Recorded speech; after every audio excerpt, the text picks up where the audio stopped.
খুব সংক্ষিপ্ত, life is two short. আমাদের প্রত্যেকের মধ্যেই এটাই ধারণা যে জীবনের সময়টা বা সময়কালটা খুবই কম। এই তো সবে স্কুলে ভর্তি হলাম, স্কুল থেকে পাস আউট হয়ে গেলাম, এই তো সবে চাকরি পেলাম, চাকরি থেকে রিটায়ারমেন্ট হয়ে গেলাম, বা কোনো একটা কাজ শুরু করলাম, কাজ থেকে ওখানে কাজ আমাকে মুক্তি দিয়ে দিল, আমি মুক্তি নিলাম। আর একটু সময় পেলে আরও বেশি কিছু করে দেখাতে পারতাম বা আরও ভালোভাবে সময়টা কাটানো যেত। কিন্তু ব্যাপারটা সেটা নয়। আসলে আমরা জীবন জীবন সঠিকভাবে কাটানোই শুরু করি অনেক দেরিতে। আর যখনই বুঝতে পারি, সঠিকভাবে কাটানোর সময় থেকে যখন বুঝতে পারি যে তখনই বুঝতে পারি জীবনটা খুবই সংক্ষিপ্ত।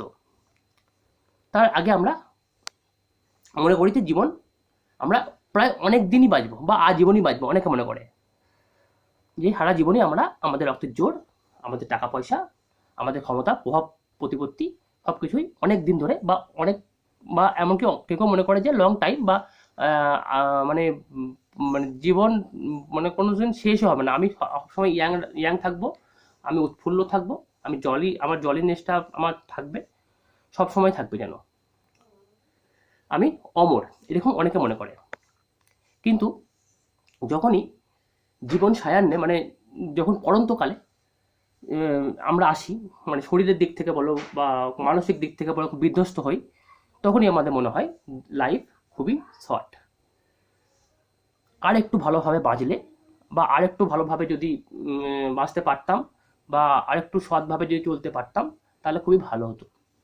তার আগে আমরা অসৎ কাজ করি, অসামাজিক কাজ করি, দুর্নীতিগ্রস্ত হই, কিভাবে কার থেকে ছিনিয়ে নেওয়া যায়, কিভাবে কার ক্ষতি করা যায়, কার সঙ্গে দাঙ্গা লাগানো যায়, কার সঙ্গে যুদ্ধ করা যায়, স্বার্থপরতা নিয়ে বাঁচি। তখন আমরা হিরো বা হিরোইন, দেখুন আমরা কাউকে পাত্তা দিই না। কিন্তু এটা তো সারা জীবন থাকে না। এই শরীরের জোর, এই মানসিকতা বা এই বা কোনো কোনো কোনো কোনো কোনো যখন আমরা ভেঙে পড়ি, তখনই আমাদের মনে হয় যে এটা তো আমি না করলেও পারতাম, এর তো ক্ষতি না করলেও পারতাম। নিজে যখন ভুক্তভোগী হয় তখনই মনে হয়। আর তখনই বুঝতে পারি যে যখনই সঠিক মানে স্টেপ নেব, যে সঠিক পথে চলার, তখনই মনে হয় যে আর তো সময় নেই। যে দিনগুলো আমি ফিরে এসেছি, সেই সমস্ত দিনগুলো আমি কিভাবে কাটিয়ে এসেছি, কাকে কাকে কষ্ট দিয়েছি, কার খারাপ কাজ করেছি, এগুলো তখন মনে হয় যে এগুলো যদি না করতাম, তাহলে যদি ভালো সৎ কাজ করতাম, কারো উপকারে লাগতে পারতাম, বা কোনো দুর্নীতি পরায়ণ না হতাম, তাহলে জীবনটা কিভাবে আরো ভালোভাবে কাটতে পারতো। কিন্তু এই পড়ন্ত বিকেলে এসে আমাদের মনে হয় যে আমরা আমাদের আর সময় নেই।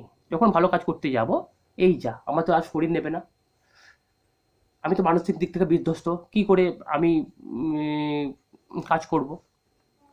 তখন আর সময় থাকে না, তখনই মনে হয় লাইফটা খুব শর্ট।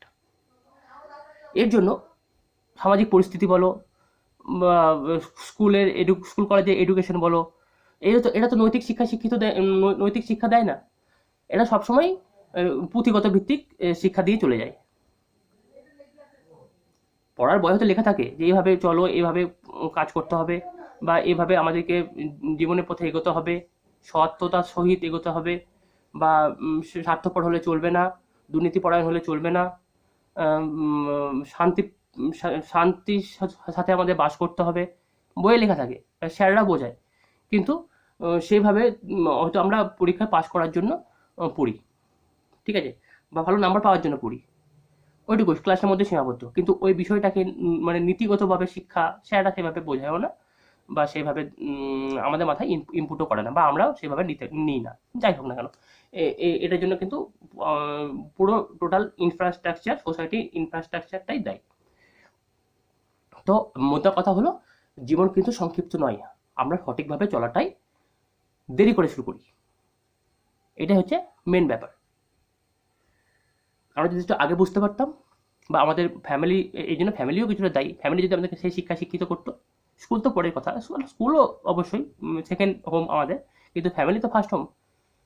তো ফ্যামিলি বা স্কুল, এই দুটো যদি আমাদের সেই শিক্ষায় শিক্ষিত করতো, তাহলে আমরা জীবনটাকে আরও ভালোভাবে কাটাতে পারতাম, তখন সময়টা আরও বেশি পেতাম, তখন মনে হতো না যে life is very short or too short, এটা আমাদের মনে হতো না। Thank you.